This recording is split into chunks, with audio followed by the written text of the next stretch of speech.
Welcome to Time News Studios. You are watching 9 PM Bulletin.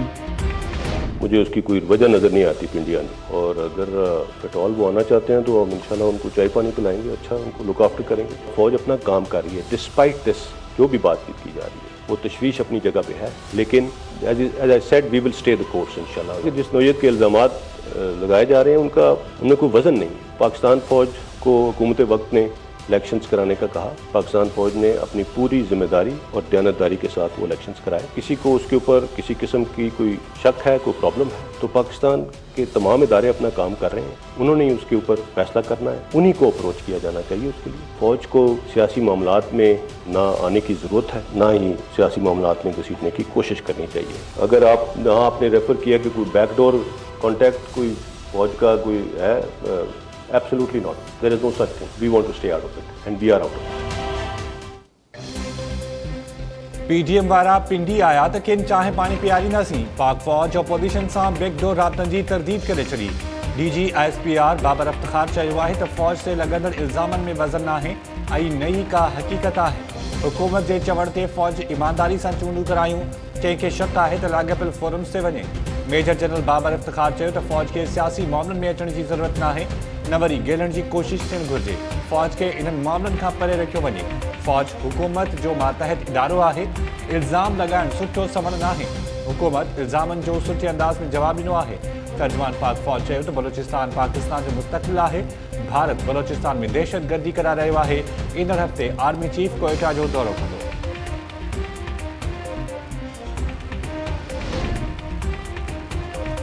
पाक फौज जो एहतराम कयूं था, पर फौज के वजाहत करनी पवंदी तो हू अणधुरी है।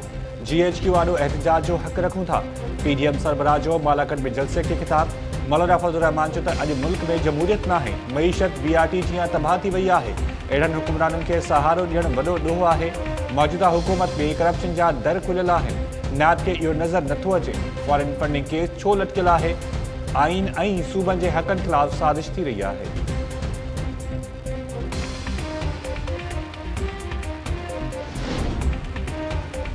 तब्दीली वारा सब धोखेबाज आहिनि, जिनके हुकूमत हलाइण नथी अचे। असां सभु गॾिजी कठपुतली सिलेक्टेड राज जो ख़ात्मो करे जमहूरियत के बहाल कंदासीं।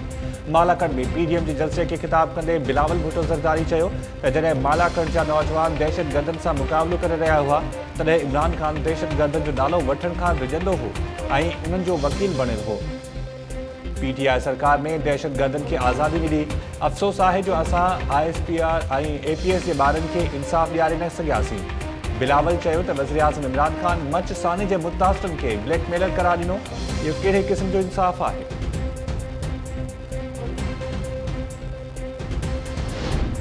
वज़ीर आज़म इमरान खान सां army chief general Qamar Javed Bajwa की मुलाकात। PM ऑफिस मौजिब मच साने की मुज़म्मत कंदे ज़िम्मेवारनि खे कानून के कटहरे में आणण जो अज़म कयो वियो।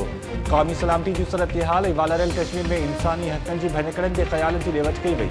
मुलाकात में DG ISI लेफ्टिनेंट जनरल फैज़ हमीद भी मौजूद हो।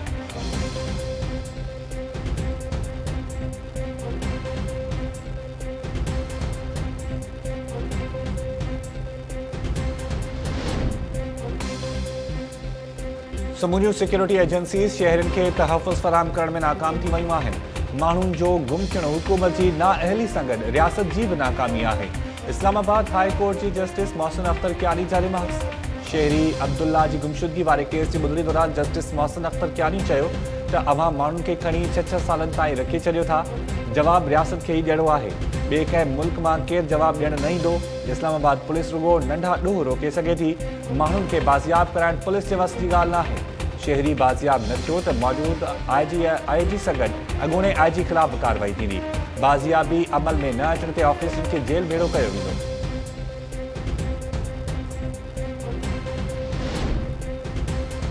वफ़ाक़ी हुकूमत सिंध के 3 वॾनि अस्पतालुनि जा इंतज़ाम सिंध हुकूमत का वापस वठी छॾिया।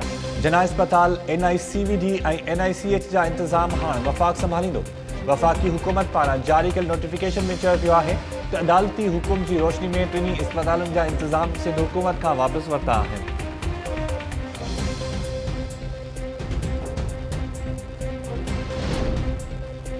सिंध जे तालीम खाते जे ऑफिसर्स ऐं उस्तादनि खे पंहिंजा ॿार सरकारी स्कूलनि में पढ़ाइण जो हुकुम। सिंध हाई कोर्ट पारां उस्ताद तंज़ीमुनि खे शागिर्दनि जी भलाई लाइ बि क़दम खणण जी हिदायत। उस्तादनि जी भर्तियुनि बाबति केस दौरान उस्तादनि जी तंज़ीमुनि अदालती हुकुम ते लिखत में ख़ातिरी कराई त शागिर्दनि जी भलाई लाइ कमु कयो वेंदो ऐं उस्ताद पंहिंजा ॿार ख़ानगी स्कूलनि बदिरां सरकारी स्कूलनि में दाख़िल कराईंदा। जस्टिस सलाउद्दीन तंज़ीमुनि जे अॻवाननि खे चयो त हिते अहिड़ो सिस्टम थी वियो आहे जिते रुॻो हर माण्हू पंहिंजी नौकरी बचाइण जे चकर में आहे। माण्हुनि खे पघारूं मोकलूं ऐं पंहिंजनि केसनि खां सवाइ कंहिंजी बि परवाह नाहे। अवां जो मक़सदु इलेक्शन विढ़ण हड़तालूं करण न पर तालीम जी बहितरी हुअणु घुरिजे।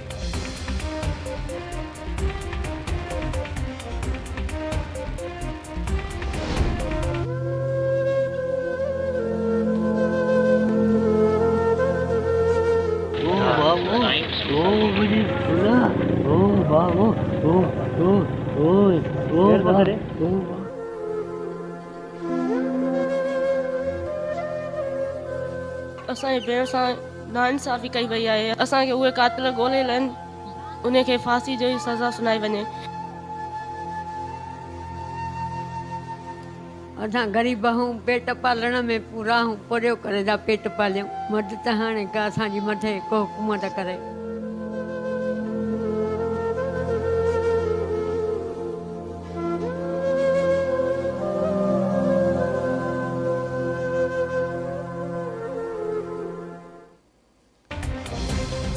सदर जी भटियूं में हाउ नारींदड़ वाक़ियो। 10 वरनि जी नीगरी जिंसी ज़ाती जो निशानो बणाइण बाद बेदर्दी सां क़तल।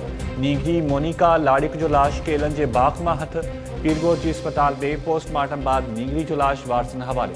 डॉक्टर्स शुरुआती मेडिकल रिपोर्ट में नीगरी मोनिका सां जिंसी ज़ाती जी तस्दीक करे छॾी। नीगरी ॿ ॾींहं अॻु गुम थी वई हुई। अॼु संदसि केलन जे बाग मां लाश हथ आयो। नीगरी जे वारसनि चयो आहे त मोनिका घरेलू मुलाज़िम हुई। 2 ॾींहं अॻु गुम थी वई त असां सम्झो नीगरी घर में कमु करे रही आहे। अॼु संदसि लाश हथ आयो। अफ़सोसनाक वाक़े ते इलाइक़े में सोग जी लहर छायलु।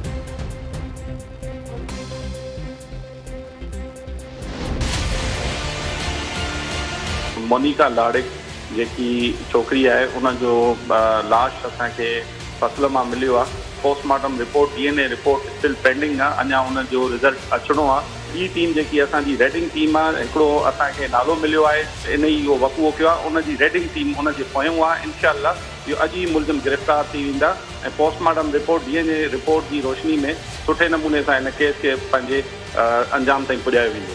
मुलज़िम जी गिरफ़्तारीअ लाइ तमामु तर कोशिशूं कयूं पियूं वञनि। पीरगोट ऐं सदर जी भटियूं पुलिस नीगरी मोनिका लाड़िक जे क़त्ल में मुबैना तौर इस्तेमाल थियल तेज़धार वारो औज़ार हथ करे वरितो। शक जे बुनियाद ते 3 ॼणा गिरफ़्तार। SSP खैरपुर अमीर सऊद मक्सी टाइम न्यूज़ सां ॻाल्हाईंदे चयो त नीगरी मोनिका सां ज़्यादती ऐं क़त्ल वारे वाक़े जी जांच तेज़ करे छॾी आहे। पोस्टमार्टम ऐं DNA रिपोर्ट मिलण बाद केस दाख़िल कयो वेंदो। नीगरी जे वारसनि हिक शख़्स ते शक ज़ाहिर कयो जंहिंजी ॻोल्हा कई पई वञे। समूरा वसीला क़तम आणे अॼु जवाबदार खे गिरफ़्तार कयो वेंदो। SSP खैरपुर दावा कई त वाक़े खां पोइ ASP जी अॻवानी में पुलिस पार्टी नीगरी जे वारसनि सां मुलाक़ात कई। टाइम न्यूज़ सां ॻाल्हाईंदे नीगरी जे वारसनि SSP खैरपुर जी दावा रद्द करे छॾी।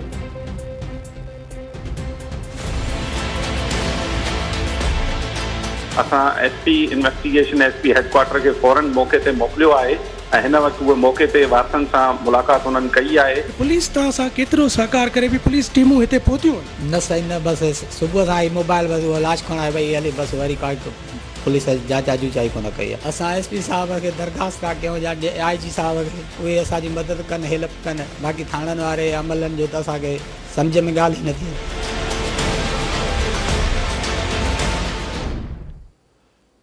सेनेट चूंडूं ओपन बैलेट ज़रिए कराइण बाबति सदारती रेफरेंस में सुप्रीम कोर्ट सिंध हुकूमत खे जवाब जमा कराइण लाइ 1 हफ़्ते जी मोहलत ॾेई छॾी। सेनेटर रज़ा रबानी जी धुर बणजण वारी इस्तदा मंज़ूर। रेफरेंस ॿुधणी जोॻो हुअण ते दलील ॾींदे अटॉर्नी जनरल चयो त सुप्रीम कोर्ट सदर तरफ़ां उमाणियल रेफरेंस ते राय ॾियण जी पाबंद आहे। अदालत मुस्तक़बिल जी कानून साज़ी लाइ बि राय ॾेई सघे थी।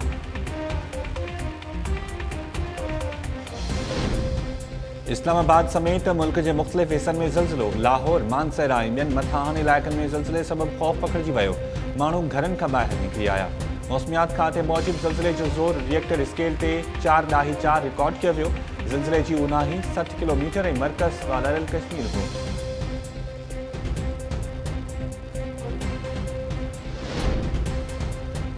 बरतानवी फर्म ब्रॉडशीट नवाज लीग के बेनकाब करे छॾियो। ब्रॉडशीट नवाज शरीफ जी बरियत वारी दावा खे कूड़ो करार ॾिनो हो। नवाज लीग वारनि बरतानवी अदालत जो फ़ैसिलो पढ़ण बिना नाब खिलाफ़ बयानियो तैयार करे छॾियो। एहतिसाब बाबति वज़ीर आज़म जे ख़ुसूसी मुआविन जी नवाज लीग ते तनक़ीद। शहज़ाद अकबर चयो आहे त नवाज शरीफ कूड़ ॻाल्हाए पार्लियामेंट खे इस्तेमालु कयो ऐं अवाम खे गुमराह कयो। ब्रॉडशीट मरियम नवाज़ जो हिकु ॿियो कूड़ बि वाइको करे छॾियो आहे। पनामा स्कैंडल खां पोइ बि कूड़ ॻाल्हाइण जो सिलसिलो जारी रखियो वियो। सुप्रीम कोर्ट वज़ीर आज़म इमरान ख़ान खे सादिक़ यमीन करार ॾेई चुकी आहे।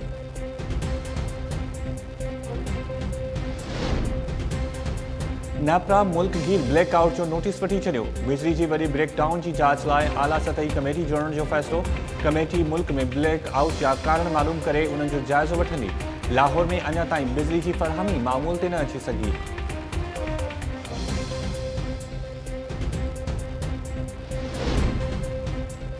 बदतरीन ब्रेकडाउन खां पोइ हुकूमत जो महांगाई सटल आवाम खे हिकु ॿियो तोहफ़ो। नेपरा बिजली ₹1.6 पैसा फ़ी यूनिट महांगी करण जी मंज़ूरी ॾेई छॾी। जारी थियल नोटिफिकेशन मूजिबि बिजली अक्टूबर ऐं नवंबर जी फ्यूल एडजस्टमेंट जी मद में महांगी कई वई। नवां अघ जनवरी महीने जे बिल्स में लागू कया वेंदा। बिजली महांगी थियण सां वाहिपेदारनि ते 8 अरब 40 करोड़ रुपयनि जो वधीक भार पवंदो। के इलेक्ट्रिक जे वाहिपेदारनि खे बिजली जे नवनि अघनि में छूट हासिल।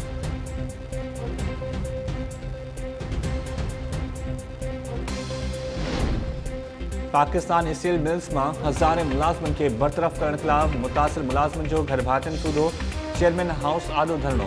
औरतूं ऐं ॿारड़ा बि शरीक। मुलाज़िमनि दाहियो आहे त हिन महांगाई जे दौर में बरतरफ़ी सां मुआशी बहाली ऐं ज़हनी अज़ियतनि खे मुंहुं ॾेई रहिया आहियूं। बरतरफ़ियुनि जो फ़ैसिलो वापसि वठी बेचैनी ख़तमु कई वञे।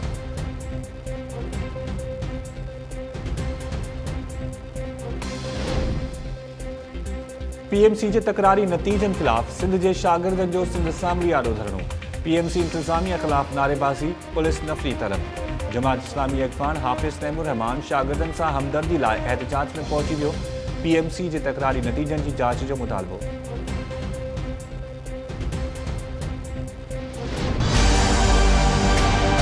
डॉक्टर फतेह मोहम्मद गुरबत मुस्तकिल मिज़ाजे सां प्रोपेगेंडा करे रहियो आहे। इन जे लाइ हुनखे फ़ियर आहे त को अहिड़ो वाइस चांसलर पोयां न अचे जेको हिननि तारीख़ी तौर ते सिंध यूनिवर्सिटी जे अंदरि बंदरबाज़ कई आहे, गैर कानूनी भर्तियूं कयूं त हुननि जो हिसाब किताब थिए।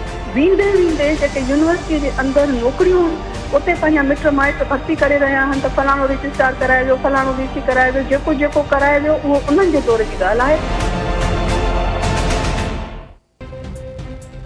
सिंध यूनिवर्सिटी के वीसी तरफा रिटायरमेंट का अग नौकरियों जा धड़ाधड़ ऑर्डर्स जारी करने वाले मामले ते तकरार तेज़। सूटा वीसी मथा माइटरनि ऐं मनपसंद माण्हुनि खे नौकरियुनि जा ऑर्डर्स ॾियण जो इल्ज़ाम मड़ी छॾियो।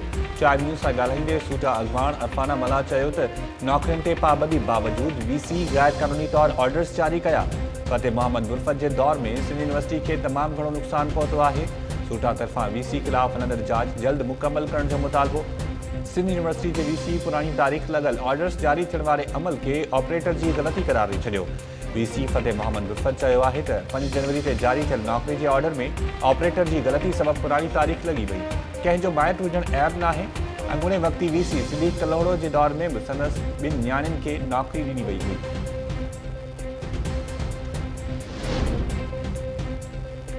नाब जो सांगड़ में खुराक खाते की ऑफिस से छापो। नाब सखर की टीम डिस्ट्रिक्ट फूड कंट्रोलर मुनवर आराई के पाण सां गॾु वठी वई। ज़रियनि मूजिब सरकारी कणक में खुर्द बुर्द की शिकायतन ते नाब कार्रवाई कई। खुराक खाते के अमलदारन पारां नाब की कार्रवाई बाबत कुछ भी ॿुधाइण खां इनकार।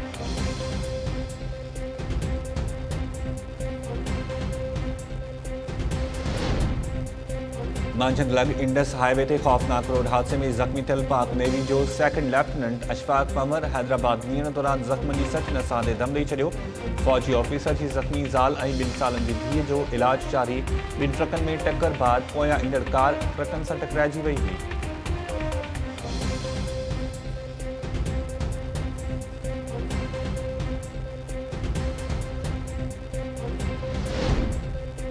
सिंध सरकार शहीद बेनज़ीराबाद के DHO यार मोहम्मद जमाली के अहदे तां हटाए छॾियो। तालका अस्पताल काज़ी अहमद में चीफ मेडिकल ऑफिसर मुक़रर। डॉक्टर दौलत जमाली शहीद बेनज़ीराबाद जो नओं DHO मुक़रर। नोटिफिकेशन जारी। सेहत खाते की लेडी इंस्पेक्टर फौजिया ज़रदारी हटायल DHO ते दोस्ती न रखण तां